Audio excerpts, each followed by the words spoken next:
Ementrout visits his daughter-in-law Stacy at her home. After a brief, awkward reunion, they watch Stacy's daughter Kaylee, Mike's granddaughter, playing outside. Mike reveals he's moved west for the duration and insists he's better now, apologizing for how long it took him to get his life together. He expresses his desire to be present for his family. Stacy then opens up about her concerns regarding her late husband Maddie's behavior before his death. She describes how Maddie became moody, wasn't sleeping or eating well, and wouldn't talk to her about what was bothering him. Most significantly, she mentions overhearing a heated late-night phone call Maddie had approximately 3 or 4 days before his death. Stacy believes this call was with Mike, as Maddie and his father were thick as thieves. Mike firmly denies having such a conversation with his son and suggests alternative explanations, like Maddie speaking with a confidential informant about a case. He then gently advises Stacy to stop tormenting herself with "what ifs" about Maddie's death, saying, "Maddie's gone. And that's really all there is to it." This seems to shut down the conversation, with Stacy needing to get back to Kaylee.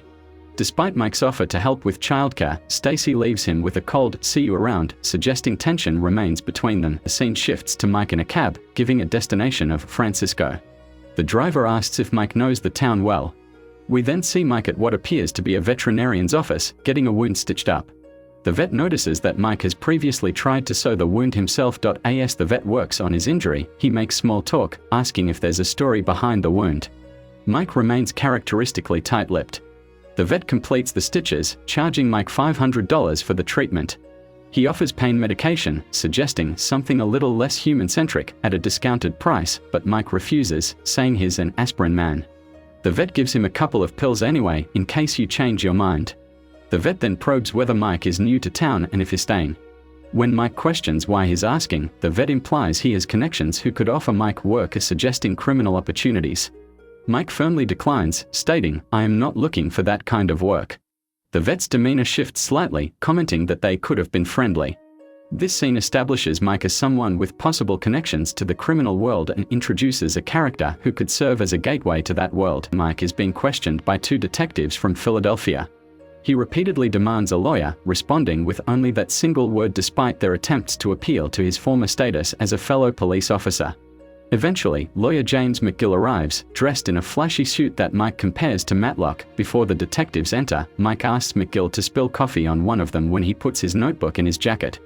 McGill refuses, reminding Mike that he owes him for previous help with a missing persons problem, but insisting he'll act as a proper lawyer instead. During the interrogation, the detectives explain that Mike's son Matt was a police officer killed in the line of duty about 9 months ago while responding to a shots-fired call with his partner Officer Troy Hoffman and Sergeant Jack Fensky.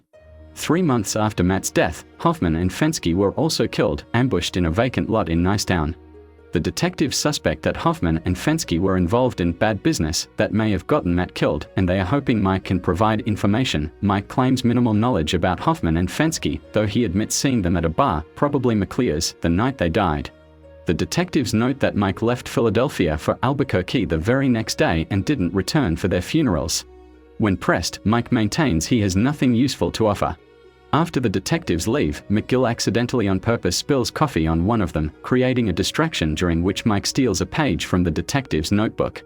McGill is upset that Mike manipulated him into participating in what could be considered obstruction of justice. Later, Mike visits Stacy's home again, angrily asking if she called the Philadelphia police. She admits she did, explaining she found $5,000 to $6,000 in cash hidden in the lining of Matt's suitcase after moving to Albuquerque. Given their financial struggles, the unexpected money raised suspicions about Matt possibly being corrupt. Stacy explains that she couldn't bring herself to ask Mike about it when she found the money because he was drinking heavily after Matt's death, like you were the only one who lost him.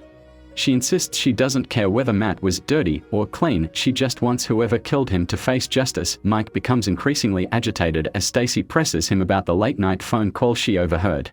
The conversation reaches a breaking point when Mike emotionally shouts, "He wasn't dirty.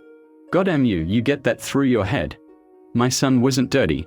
His explosive reaction suggests there's more to the story than he's willing to share, a flashback to Mike's last night in Philadelphia, and a present-day confession to Stacy. In the flashback, a drunken Mike at a bar tells Hoffman and Fensky, "I know it was you." Later, they offer him a ride home. Once in their car, they take his gun and confront him about his accusations. Mike, now surprisingly sober, directly accuses them, "You killed him. You killed Maddie." And you killed him for nothing. You killed him because you were scared of what you thought he might do. He explains that they staged Matt's murder in a crack house to make it look like he was killed by a junkie. As they prepare to kill Mike and make it look like suicide, Mike reveals that he predicted their plan and secretly stabbed Hoffman earlier.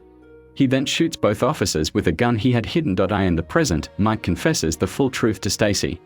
The entire precinct was corrupt, including Mike himself. Hoffman and Fensky approached Matt with an offer to cut him in on their protection racket. Matt, wanting to do the right thing, came to his father for advice about going to internal affairs. Mike talked his son out of reporting the corruption, warning him that the worst fear for a cop is going to prison with people they've put away. When Matt still resisted, Mike confessed to taking money himself, destroying his son's idealized image of him. This was the conversation Stacy overheard, Mike breaking his son to save his life. Matt eventually took the money but hesitated, making Hoffman and Fensky doubt his loyalty. They killed him 2 days later. Mike is devastated by the knowledge that he corrupted his son for nothing. When Stacy realizes Mike later killed Hoffman and Fensky for revenge, she asks what happened. Mike simply responds, "You know what happened. The question is, can you live with it?"